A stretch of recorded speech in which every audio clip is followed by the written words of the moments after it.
오늘 하나님의 전에 나와서 함께 더불어 예배드리는 여러분들에게 주님의 평강이 함께 하시기를 축원합니다.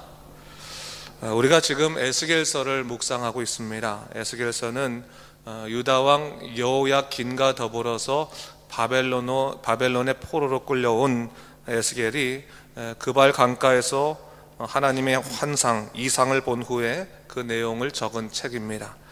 특별히 에스겔은 예루살렘에서는 제사장의 역할을 감당하다가 이제 바벨론 땅에 와서 선지자로 부름받은 사람이죠. 그렇기 때문에 이 바벨론에 있는 유다인들에게 꽤나 영적으로 영향력이 있는 사람이었습니다. 에스겔이 사역하던 당시에 유다는 예레미야가 그 사역을 담당하고 있었죠. 하나님께서 이 예루살렘을 향한 심판이 있다라고 말씀하시며 그 심판을 선포하고 있었고, 그리고 에스겔은 이처럼 바벨론 땅에서 하나님의 준엄하신 심판을 전하고 있었습니다. 사실 에스겔은 예레미야와는 좀 달리 유다로부터 멀리 떨어져 있었기 때문에 이 조국의 사정을 낱낱이 알지는 못했던 것 같습니다. 그가 예루살렘에 대해서 아는 모든 것들은 그냥 사람들이 말해주는 정보나 혹은 오늘 본문 말씀처럼 하나님이 이상을 통해서 보여주신 그 내용들이 사실은 전부였습니다. 그래서 생각으로는 예레미야보다는 심판에 관한 현실 감각이 그렇게 크지는 않았을 것이다, 그렇게 보여질 수도 있습니다. 그도 그럴 것이 눈앞에서 사람이 죽어가고 또 성벽이 무너져가고 또 성전이 회파되는 것을 보고 있으면 정말 가슴이 아프고 찢어지기 때문에 더 힘들겠죠. 근데 에스겔은 멀리 이 바벨론에 와서 그 경험을 환상 중에 보고 있었기 때문에 이것이 환상 중에 있는 것이다, 이상이다, 그렇게 생각하는 마음이 있었을 것이라고 생각됩니다. 근데 어제 우리가 함께 본 말씀 속에서는 에스겔이 어떻게 합니까? 하나님께 엎드려서 큰 소리로 유다를 위한 중보 기도를 하고 있는 것을 볼 수 있습니다. 그것은 뭡니까? 그가 지금까지 환상 중에는 하나님께서 상징적으로 보여주신 그 모든 것들이 이제 유다의 심판에 관한 것이구나, 가슴 아프지만 그것을 전해야 되는 것이 내 몫이구나, 이렇게 생각하는 것으로 끝났는데, 이제는 뭡니까? 실제적으로 자기가 아는 사람이 죽어 엎드려지는 것을 보게 되면서 이것은 단순한 환상이 아니라 실제구나, 현실구나라는 것을 경험하게 되면서 급박하게 그 마음속에 공포감과 두려움이 찾아들면서 하나님께 무릎 꿇을 수밖에 없었죠. 그래서 그가 고백하지 않습니까? 오호라 주 여호와여, 이스라엘의 남은 자를 다 멸절하고자 하시나이까. 이 말이 뭡니까? 하나님, 우리는 이 바벨론으로 끌려와서 이제 어떻게 보면 소망 없는 삶을 살아가고 있지만 하나님, 저기 남겨두신, 예루살렘에 남겨두신 저 사람들을 다 죽이실 작정입니까? 하나님, 그러시면 안 됩니다. 하나님, 그렇게 하지 마십시오라고 기도를 하고 있는 거죠. 오늘 본문은 바로 그러한 에스겔의 외침에 관한 하나님의 응답의 말씀이다 라고 볼 수가 있습니다. 본문 14절을 보니까 여호와의 말씀이 내게 임하여 이르시되, 그렇게 얘기하고 있습니다. 에스겔의 간절한 기도에 관해서 하나님이 응답하시는 장면을 이야기하고 있는데, 그 응답의 내용이 이스라엘의 회복에 관한 내용임을 성경은 우리에게 가르쳐주고 있습니다. 여러분, 하나님께서는 죄에 대해서는 준엄하십니다. 그러나 사람에 대해서는 긍휼하신 분이십니다.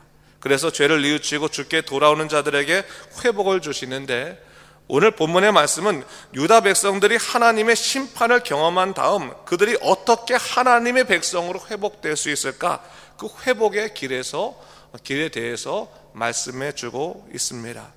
자, 우선적으로 성경은 유다 백성을 향한 하나님의 심판의 계획을 말하면서 아주 의미 있는 한 가지 말씀을 주십니다. 16절의 말씀을 제가 한번 읽어보겠습니다. 보세요, 여러분. 그런즉 너는 말하기를 주 여호와의 말씀에 내가 비록 그들을 멀리 이방인 가운데로 쫓아내어 여러 나라에 흩었으나 그들이 도달한 나라들에서 내가 잠깐 그들에게 성소가 되리라 하셨다 하고 했습니다. 예루살렘을 주의 성소로 여기고 있던 유다 백성들은 하나님의 뜻에 의해서 멀리 이방인 가운데로 쫓겨납니다. 흩어지게 됩니다. 심판의 결과로 그들이 쫓겨나가서 흩어져야겠습니다. 예루살렘을 잃어버린 유다 백성들은 이제 무엇이 됐습니까? 성소를 잃어버린 예배자가 됐습니다. 여러분, 유다 백성들에게 참으로 중요한 것 중에 하나가 뭡니까? 성소를 가진 예루살렘 가운데서 하나님께 예배드리는 예배자의 삶이라고 하는 것은 그들에게 있어서 굉장히 중요한 전통입니다. 그렇기 때문에 예루살렘을 잃어버린 예배자, 성소를 잃어버린 예배자라고 하는 것은 그들에게 너무나 충격적인 그러한 심판의 모습이었다라고 볼 수가 있겠습니다. 근데 오늘 하나님께서 무엇을 말씀해 주고 있는 겁니까? 너희들이 도달한 그 나라에서 내가 잠깐 너희들에게 성소가 되겠다, 그렇게 말씀해 주는 겁니다.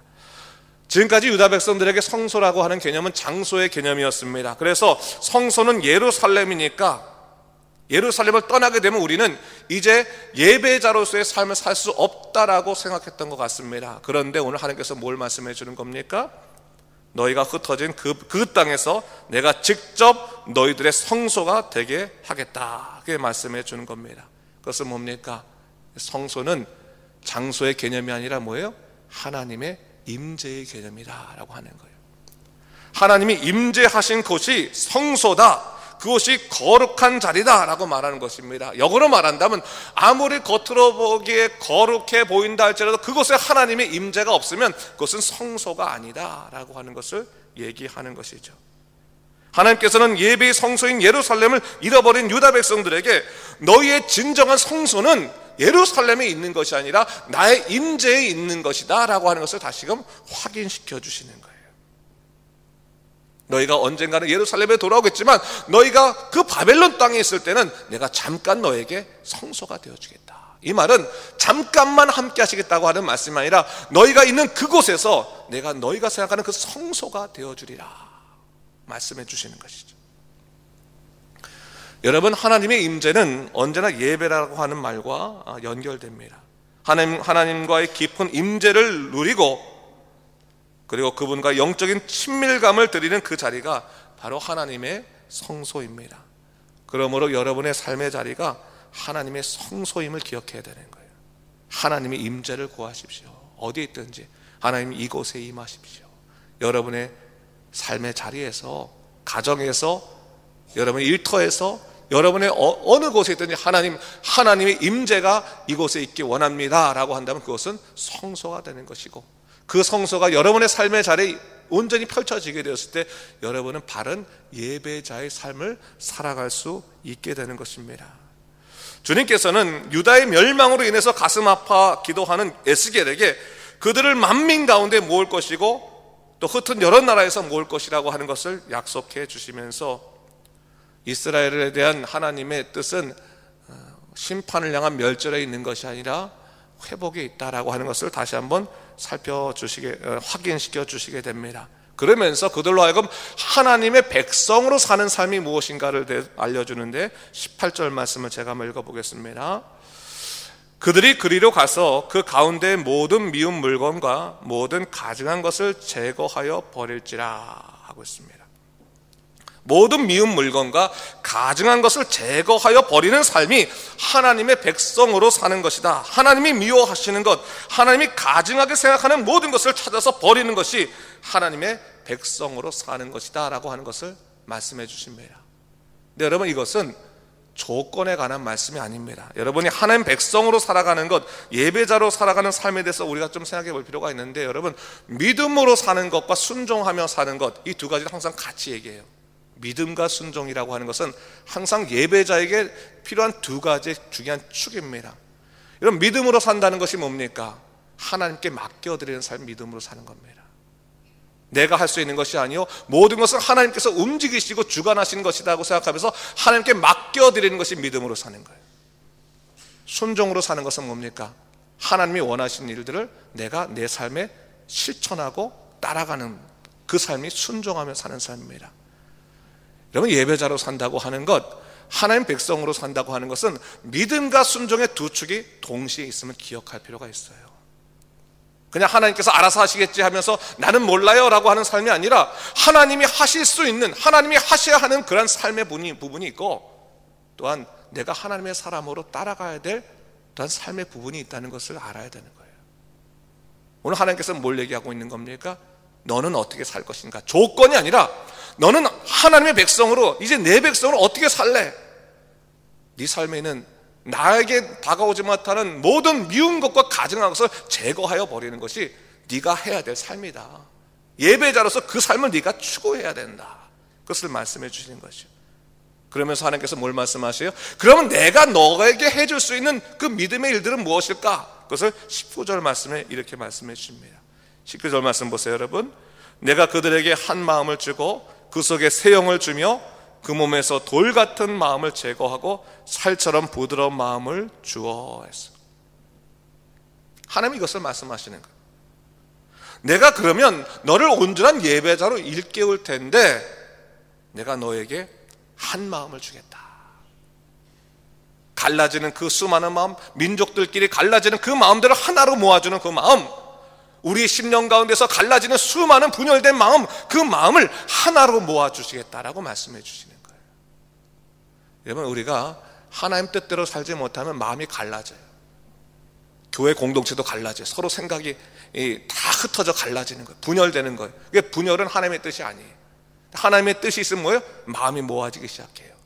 공동체 안에서도 마음이 모아지지만 우리 심령 가운데서도 마음이 모아져요. 두려움의 마음들과 갈등의 마음들과 원망의 마음들과 수많은 갈라진 마음들이 하나로 모아지기 시작하는 거예요. 하나님께서 뭘 말씀하시는 거예요? 내가 네 마음 속에서 네 마음을 모아주겠다. 한 마음이 되게 하겠다라고 말씀해 주시죠. 또 뭘 줍니까? 내가 그 속에 새 영을 주겠다. 오늘 우리에게 따지면 뭡니까? 성령의 역사를 허락하시겠다. 성령의 충만함을 허락했다라고 말씀해 주시는 거예요. 새 영을 통해서 새롭게 살 수 있도록 만들어 주겠다라고 얘기해 주시는 겁니다. 그걸 통해서 뭘 얘기하는 겁니까? 내가 새 영을 너에게 부어주면 네 마음에 돌 같은 그 마음이 제거되고 살처럼 부드러운 마음이 이제 생겨나게 될 것이다 라고 얘기하고 있는 거예요. 여러분, 돌 같은 마음이라고 하는 것은 죄에 대해서 어떻게 보면 아주 패역한 그런 마음이 돌 같은 마음이라고 볼 수 있습니다. 돌 같은 마음 뭡니까? 열려지지 않는 마음이라는 것이 돌 같은 마음일 수 있습니다. 돌 같은 마음이 뭡니까? 상처로 인해서 단단해져서 다른 사람들 돌아보지 않는 마음이 돌 같은 마음이라고 볼 수 있습니다. 돌 같은 마음이 무엇입니까? 말씀을 들어도 깨우쳐지지 아니하고 그것을 믿음으로 받아들이지 못하는 그러한 답답하고 그런 어떠한 강팍한 그 마음들이 돌 같은 마음이라고 볼 수 있습니다. 근데 하나님께서 새 영을 우리에게 부어주시고 한 마음을 주시고 나면 어떠한 역사가 생겨나느냐? 우리의 마음에 돌 같은 것들이 깨어지기 시작하고 이제 부드러운 살 같은 마음이 일어나기 시작한다는 것을 하나님께서 약속해 주고 계시는 거예요. 성령께서 우리의 마음을 지배하시고 나면 하나님을 우리가 온전히 바라고 갈망하고 살게 되면 어느 순간부터 돌 같은 마음들이 제거되기 시작하면서 하나님의 마음을, 하나님의 말씀을 그대로 받아들이는, 믿음으로 받아들이는 그런 마음의 그런 상태가 시작되고 그런 삶이 시작된다고 하는 것을 성경은 우리에게 약속해주고 있는 것입니다. 여러분, 우리가 교회에서 신앙생활 한다고 말해도요, 삶에 대해서 걱정거리가 없을 수 없습니다. 교회를 다녀도. 인간이라는 그런 존재는 상황에 어떻게 보면 종속될 수밖에 없는, 의존할 수밖에 없는 존재입니다. 좋은 일 생기면 마음이 좋고 어려운 생기면 마음이 고통스럽고 원망스럽게 되는 것, 그건 당연한 거예요. 거기에 대고 믿음이 없다라고 말할 수 없어요. 왜? 인간은 누구나 그러니까. 근데 여러분, 그것을 정말 이길 수 있는 것은 뭘까? 상황을 해결하면 되겠습니까? 그렇지 않아요. 내 영을 갖고는 할 수 없어요. 내 힘을 갖고 할 수 없어요. 그래서 하나님께서 뭘 말씀하십니까? 새 영을 부어주겠다라고 말씀해 주시는 거예요. 마음에 묵직하게 돌같이 뭉쳐진 것이 있어요. 답답해. 살아도 사는 것 같지가 않아요. 마음이 너무 답답해 죽겠어요. 이 돌 같은 이 돌덩어리가 딱 내 마음에 자리 잡고 있는데 이 돌덩어리가 해결되지 않으면 인생을 제대로 살아가지 못할 것 같아요.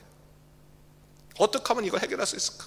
열심히 산에 가서 등산해보고 열심히 어디 가서 좀 운동도 해보고 그리고 좋은 레크레이션도 따라가보고 하는데 이 돌 같은 마음이 해결이 안 되는 거예요. 마음에 끔찍하게 상처가 된 그 큰 마음들이, 하나님께서 뭘 말씀해 주시는 겁니까? 그 돌 같은 마음을 세상에서 해결하지 말고 내 앞으로 나와라. 내가 새 영을 부어줄 때 그 돌 같은 마음들이 제거가 되고 네 마음에 부드러운 살 같은 마음이 시작될 것이다 라고 약속해 주시는 겁니다. 여러분, 신앙의 놀라운 역사는 하나님이 주시는 성령의 충만함으로부터 시작되는 은혜의 역사도 있고, 동시에 뭡니까? 우리 삶 속에 우리가 의지를 가지고 하나님의 백성을 살기 위해서 순종해 나가며 살아가는 그런 또 삶의 모습 속에서 우리는 하나님의 역사를 경험하게 되는 겁니다. 그럴 때 뭐라고 말합니까? 20절 말씀, 같이 한번 20절 말씀을 읽어볼까요? 읽겠습니다. 시작. 내 율례를 따르며 내 규례를 지켜 행하게 하리니 그들은 내 백성이 되고 나는 그들의 하나님이 되리라. 내 율례를 따르며 내 규례를 지켜 행하게 한다라고 하는 말은 다른 말이 아니에요. 뭐가 되냐면 너는 내 예배자가 될 것이다 라고 얘기하는 거예요. 너는 네 스스로 네 마음에 있는 그 모든 가증한 것을 버리는 삶을 살게 되고, 또 내가 너에게 주는 성령 충만함으로 하나님을 경험하게 되면 그 다음부터 넌 예배자가 될 터인데, 그 예배자가 되었을 때 너의 삶에는 어떠한 역사가 일어나느냐?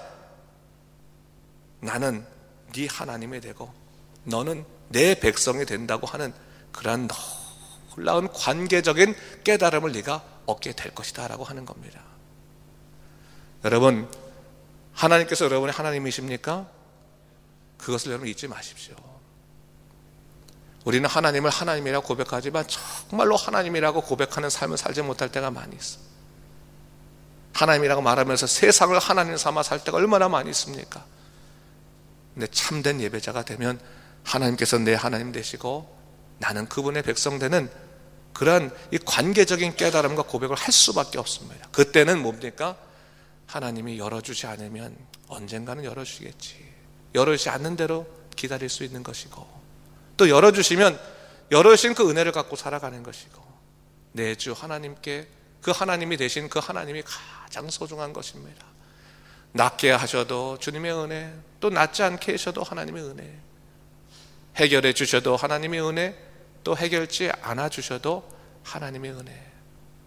왜요?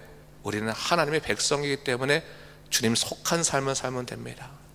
여러분 믿음으로 살아가시고, 오늘 다시 한번 여러분 참된 예배자입니다. 여러분의 삶의 자리에서 하나님의 거룩한 성소를 이루시는 여러분 되시기를, 그래서 믿음으로 살아가는 여러분 되시기를 주님의 이름으로 축원합니다.